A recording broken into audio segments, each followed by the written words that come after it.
Petit défi, je vais chercher ce que faisait un de mes ancêtres pendant la guerre en moins de 3 minutes et je te montre comment faire. Alors déjà, on va se focaliser sur la Première Guerre mondiale parce que c'est le plus facile. Pour que ça marche, il faut que tu aies identifié un ancêtre masculin né en France, on va dire entre 1875 et 1899, parce que s'il est né avant, il y a peu de chances qu'il ait fait la guerre, et s'il est né plus tard, c'est pareil. J'ai déjà défriché le terrain pour mes ancêtres directs, je vais donc faire une recherche inédite pour un des oncles de ma grand-mère, Raymond Robert.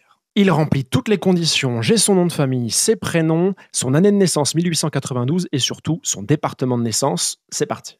Raymond Louis Robert est donc né en 1892 en Charente-Inférieure, aujourd'hui Charente-Maritime. On cherche le site des archives des Charentes-Maritimes. On est sur le site, on va sur Archives en ligne. Et ce qui nous intéresse, ce sont les registres matricules militaires. C'est ça qu'on veut. Ce site est très bien fait. Je pourrais juste en rentrant le nom de famille ici trouver la bonne fiche, mais c'est triché. On va faire rechercher par classe. Alors qu'est-ce que la classe? C'est l'année de recensement, l'année de naissance plus 20 ans. Donc ici, 1892 plus 20 ans. Mon grand-grand-oncle est de la classe 1912. Je ne sais pas dans quel bureau il était enregistré. Je vais laisser ça vide et je vais d'abord le rechercher dans les tables alphabétiques, des sortes de grands annuaires. Ça sera plus facile pour le retrouver. On commence par la table alphabétique de La Rochelle.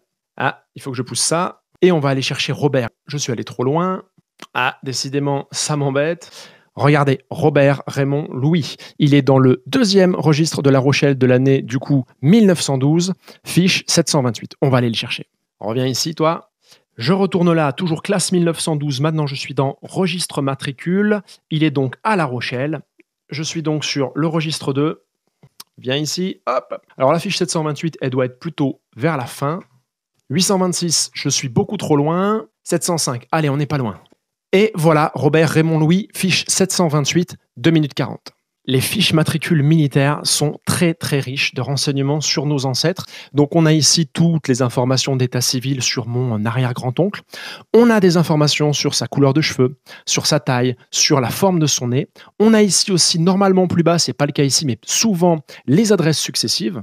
Et surtout, on a des renseignements détaillés sur le service. Alors ici, j'apprends que mon arrière-grand-oncle en 1913 a été réformé pour une myopie très sévère à 7 dioptries, mais il a finalement été incorporé et il a développé une tuberculose pulmonaire d'origine traumatique par éclat d'obus qui a conduit à sa mort en mars 1917. Et juste là, il y a des détails sur la manière dont c'est arrivé. En octobre 1914, il a été atteint d'un éclat d'obus au dos et d'une balle au bras droit. Et il a développé à partir de ce moment-là une maladie pulmonaire qui donc l'a emporté quelques années plus tard. Et voilà en quelques clics l'histoire de Raymond Louis qui refait surface.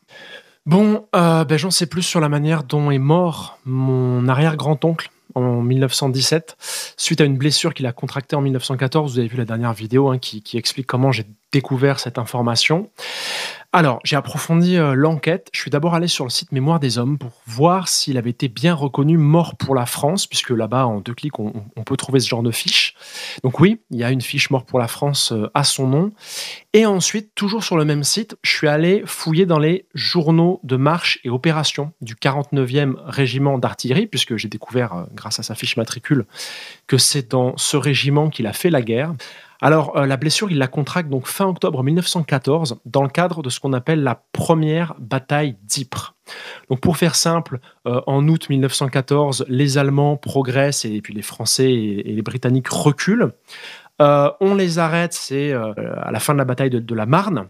Et donc, la bataille d'Ypres, c'est en gros la bataille, une des batailles de ce qu'on appelle la course à la mer. L'armée française et britannique fixe l'armée allemande, et puis derrière, donc on va aboutir à la guerre de position, la guerre de tranchées. Et ça démarre justement donc autour d'Ypres, en Belgique, avec une bataille qui, en l'espace de 21 jours, a fait 250 000 morts, blessés ou disparus. Donc vraiment un bilan effroyable. Les Allemands voulaient en fait prendre position sur les ports de Calais et de Boulogne, et au prix de sacrifices immenses, les Franco-Britanniques et Belges ont stoppé l'avancée allemande en s'enterrant justement dans des tranchées, en créant tout un réseau qui freinait l'avancée allemande, et aussi d'ailleurs en cassant les digues. Et comme on est sur des niveaux très bas, on est parfois sous le niveau de la mer, eh bien les Allemands ont été aussi bloqués par des inondations. Et donc c'est dans ce cadre-là que mon arrière-grand-oncle a été blessé. Alors a priori, de ce que j'ai lu dans les journaux de marche et opérations, il faisait partie d'une section qui a accompagné des officiers d'artillerie vers justement les premières positions d'infanterie française. Le but étant d'établir une liaison téléphonique entre les régiments d'infanterie qui s'apprêtaient à aller attaquer les positions allemandes et donc à l'arrière les artilleurs qui ont besoin qu'on leur donne des indications sur les cibles à frapper pour les guider de loin. Et donc voilà, mon arrière-grand-oncle était en première ligne au soutien de l'infanterie pour aider l'offensive et c'est là qu'il a pris un éclat d'obus.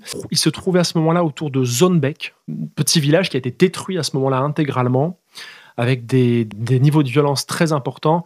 On est sur à peu près 7000 morts, juste autour de Zonnebeke, en l'espace de 10 jours, au sein de la bataille d'Ypres de manière plus générale. Son nom n'est pas cité dans les journaux de marche et opération, mais parce que les bilans sont tels qu'en fait, il ne cite que les noms des officiers, sous-officiers. Donc voilà, j'en ai appris un petit peu plus, et c'est aussi le type d'information que vous pouvez trouver facilement.